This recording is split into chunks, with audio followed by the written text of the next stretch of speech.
Hey everyone, welcome back. In this video, we are going to check how to fix the TikTok unable to authorize with Facebook issue. If you're new here, hit the subscribe button for more helpful tutorials.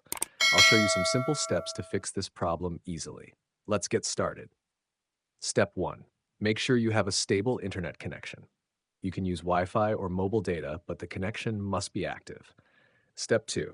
Go to your App Store or Google Play Store. In the search bar, type TikTok. Check if there is an update available. If yes, tap Update to install the latest version.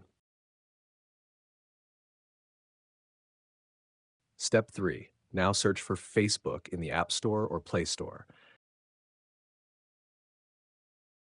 Again, if an update is available, tap Update. Make sure both TikTok and Facebook apps are up to date.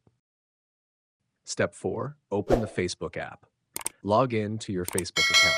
This step is important to connect TikTok with Facebook successfully. Step 5. Now open the TikTok app. Tap on Continue with Facebook.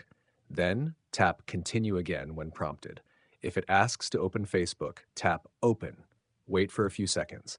TikTok will now connect with Facebook, and you should be logged in successfully. If the problem still continues, you can try clearing the app cache for both TikTok and Facebook from your phone settings. And that's it. Problem solved. If this video helped you, give it a like and subscribe for more simple tutorials. Thanks for watching.